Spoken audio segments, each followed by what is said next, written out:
A iluminação pública chegou a São Paulo, um grande centro industrial, somente no final do século XIX, início do século XX.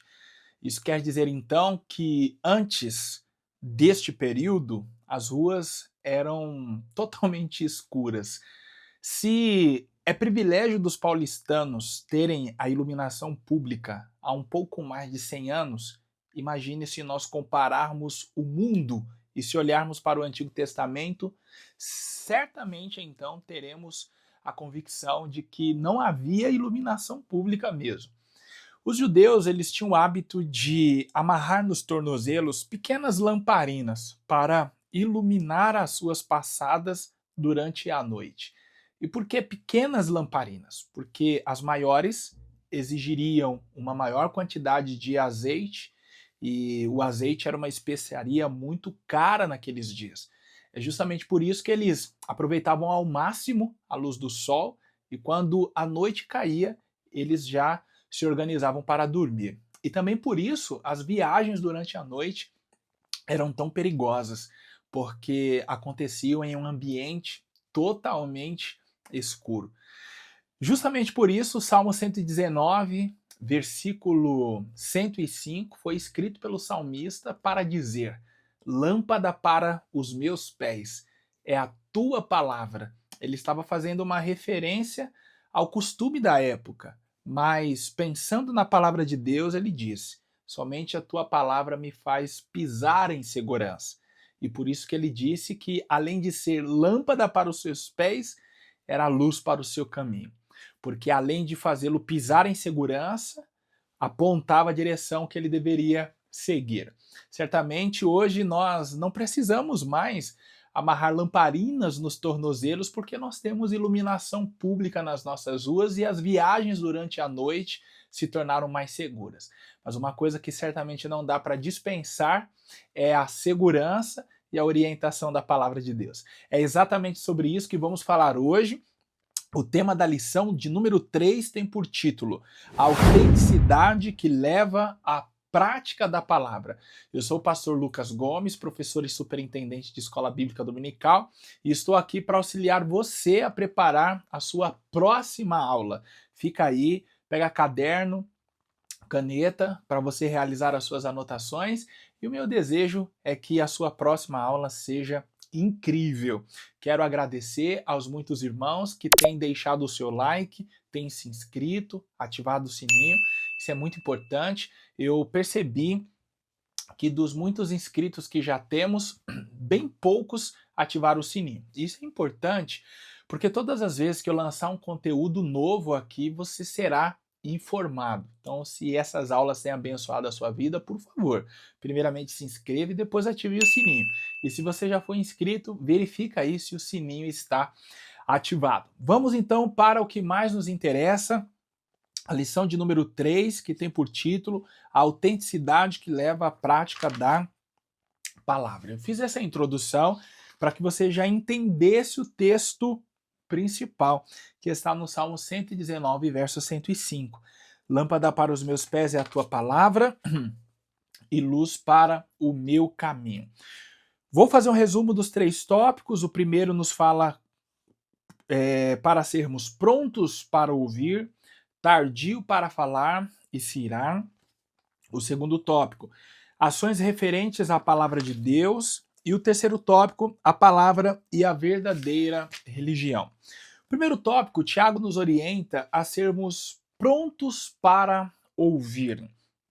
Isso fala sobre a disposição do crente em ouvir a palavra de Deus. Você já teve uma conversa com uma pessoa que você percebeu que ela não estava te olhando, ou ela estava mexendo em outra coisa, ela estava dando atenção para outras situações e você chamou a atenção dela perguntando assim: Está me ouvindo? E aí ela disse: Estou te ouvindo. Só que existe uma grande diferença entre ouvir e atentar. O que é ouvir? Ouvir, obviamente, é você permitir que as ondas sonoras adentrem por este orifício chamado orelha. Agora, atentar é você, em primeiro lugar, dar atenção Segundo, compreender. E terceiro, responder. Você já ouviu algo e deu até mesmo atenção, mas não conseguiu compreender? Por exemplo, imagina que você vai ao bairro do Brás. Eu cito o Brás por estar na capital de São Paulo. E aí você vai ao bairro do Brás, que é um centro, um bairro comercial aqui na nossa cidade. E você vai ao bairro do Brás e você se depara com um coreano, com um chinês, com um japonês. E aí, de repente, ele se dirige falando com você em um tom alto, falando rápido, com gesticulações agressivas. Você está ouvindo e até entendendo que as coisas não estão muito favoráveis para o seu lado, mas você não consegue compreender o que está sendo dito. Então veja que entre ouvir e dar atenção existe uma grande diferença, porque somente essas coisas não são importantes. É preciso você compreender. E aí, a partir do momento que você compreende a mensagem, você consegue responder a mensagem. Ou seja, se de repente este coreano, chinês, japonês estiver falando alto, de maneira rápida e agressiva, mas na verdade ele quer te alertar de um perigo, você vai conseguir fazer o que ele deseja.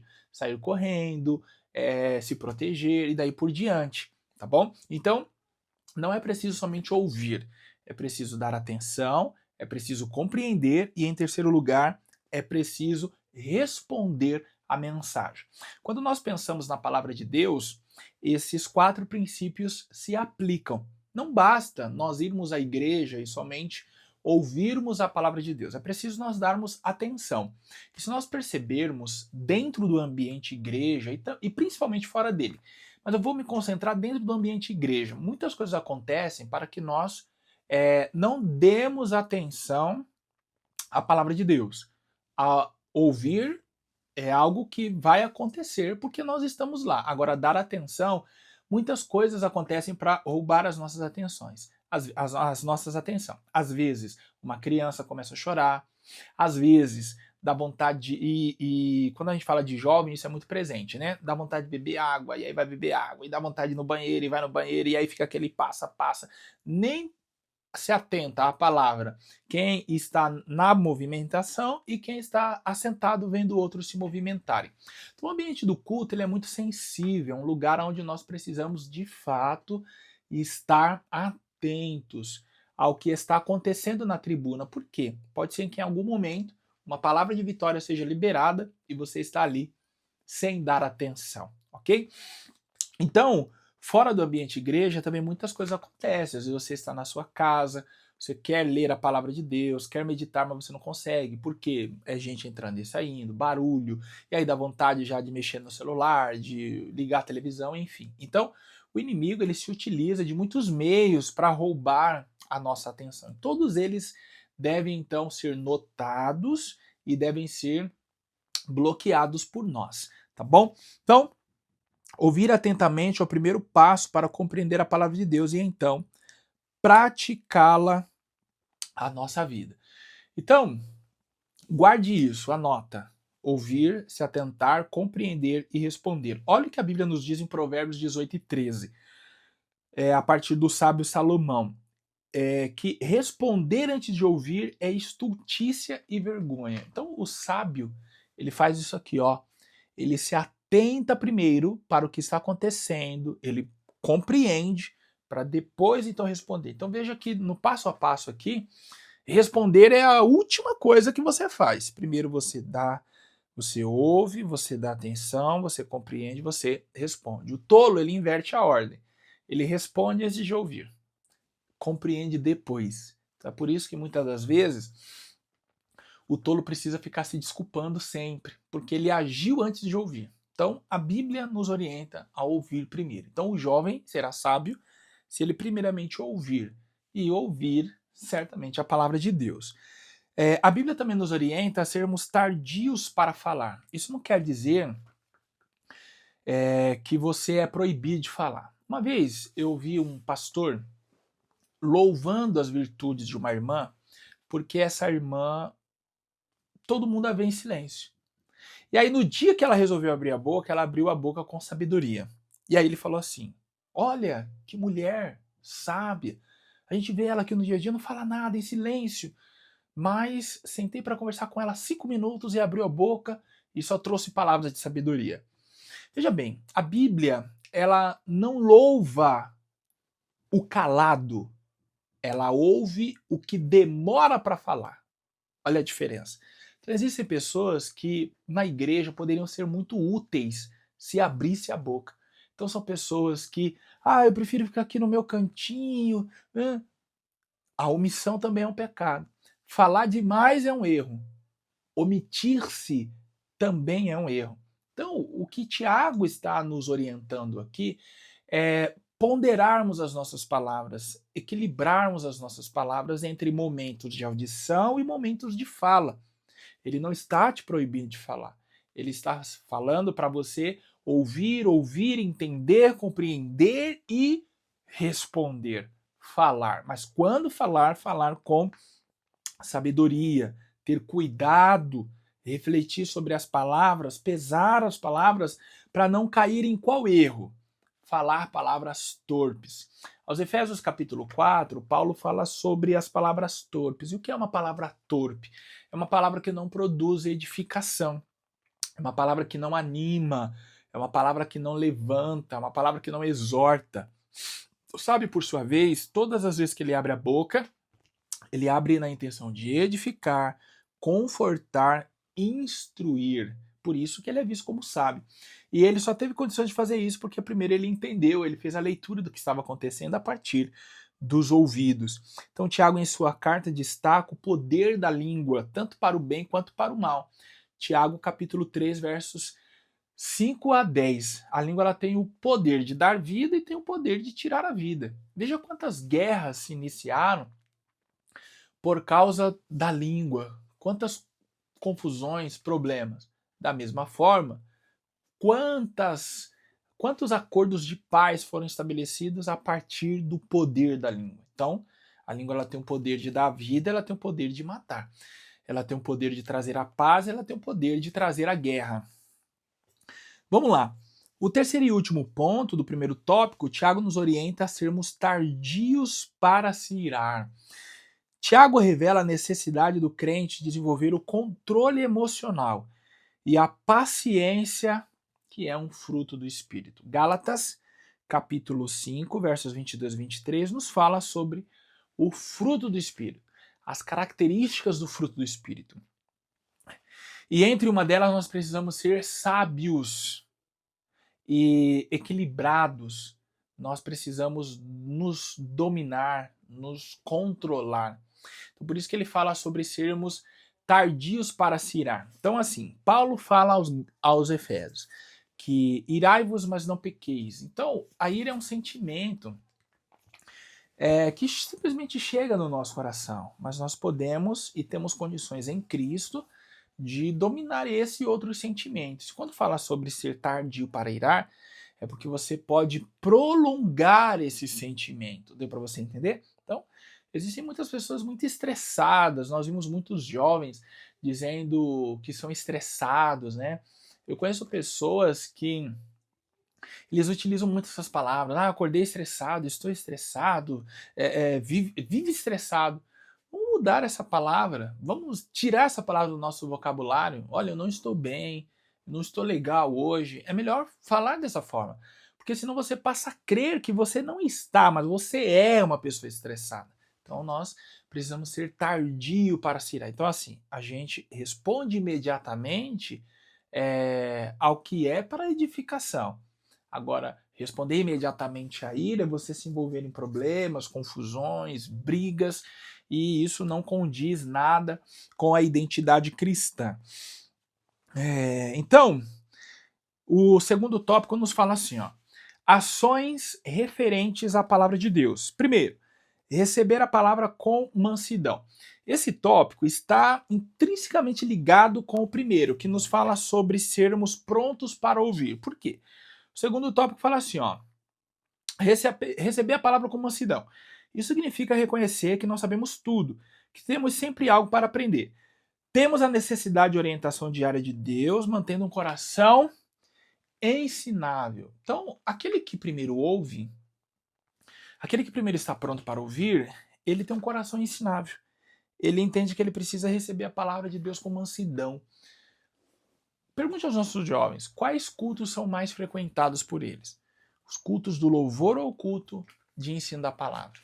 É tão chato, né? Ficar sentado 40 minutos, 1 hora só ouvindo. É muito melhor a gente ir para os cultos de adoração, onde a gente pula, grita, canta, extravasa, dá lugar às emoções do espírito. No entanto, a Bíblia diz que ouvir é a maior ou uma das maiores virtudes do cristão. Então nós precisamos frequentar mais os cultos do ensino para ouvirmos a palavra de Deus, porque assim nós teremos condições de ter os nossos pés firmes e os nossos caminhos iluminados, como disse o salmista no Salmo 119, versículo 105. Lâmpada para os meus pés é a tua palavra e luz para o meu caminho. Diante disso, alguns passos precisam ser dados e eles nos são apresentados no segundo ponto do segundo tópico. E quais seriam? Ler, meditar e praticar. Então vamos lá. Primeiro você ouve a palavra de Deus. Então é muito bom ouvir. Só que aliado a isso, nós precisamos ler, meditar e praticar. Ler não tem segredo, você já sabe o que é. Agora, o que é meditar? Meditar é você refletir sobre o que foi lido. Igualmente também, meditar é você refletir sobre o que foi ouvido. É o momento em que vai acontecer a compreensão da palavra de Deus. Então a meditação ela é muito importante. No livro de Josué, capítulo 1, Deus orientou a esse grande líder a meditar, a não se apartar do livro da lei, nele meditar de dia e de noite. Então nós precisamos refletir. O momento pós-culto ele é muito importante, tão importante quanto o momento do culto. O culto terminou no domingo, na segunda-feira, o que você vai fazer? Refletir sobre a palavra dita no dia anterior. Quando você começa a ponderar a palavra, a se lembrar dela, a procurar aplicar no seu dia a dia, você está fazendo o exercício da meditação. O terceiro tópico diz assim, ó, a palavra e a verdadeira religião. Primeiro, a religião pura e imaculada. A verdadeira religião manifesta-se em atos e palavras. E aí nos traz aqui um dos pontos dessa verdadeira religião. Cuidar dos órfãos e das viúvas. Então, assim, ó, cuidar dos necessitados é uma demonstração prática do amor de Cristo. Vejam só, não adianta você ouvir, compreender, praticar no que diz respeito somente à sua vida. Mas você precisa praticar atendendo o próximo também, atendendo os mais necessitados. Então a verdadeira religião, ela está além da ortodoxia, que é o ouvir, compreender, mas a verdadeira religião está na ortopraxia, ou seja, na prática daquilo que se ouve, daquilo que se aprende, daquilo que se atenta. Essa é a verdadeira religião. O socorro aos órfãos e também às viúvas. E o último ponto nos fala sobre uma vida irrepreensível. Tiago nos adverte a vivermos de modo santo, ou seja, sem a mácula do mundo, e isso implica viver de acordo com os princípios bíblicos. Quanto mais você ler, quanto mais você ouvir, quanto mais você atentar, quanto mais você compreender, melhor será a sua resposta à palavra de Deus. E como será essa resposta à palavra de Deus? Uma vida irrepreensível. O que é uma vida irrepreensível? É uma vida onde os outros não têm de que se queixar. Olha que coisa. Então, olhando para os jovens no próximo domingo, o que seria uma vida irrepreensível? Uma vida irrepreensível é aquela em que os pais não têm de que se queixar, o pastor não tem de que se queixar, o líder não tem de que se queixar, o professor da escola dominical não tem de que se queixar, porque esse jovem está se preocupando em cumprir a palavra de Deus. Bom, eu peço que você deixe o seu like, que você se inscreva, ative o sininho, isso é muito importante. E também eu peço que você compareça à próxima lição, que tem por título A Autenticidade contra a Parcialidade. Será a lição de número 4. Eu espero ver você e eu tenho certeza que será uma bênção para a glória de Deus. Até a próxima!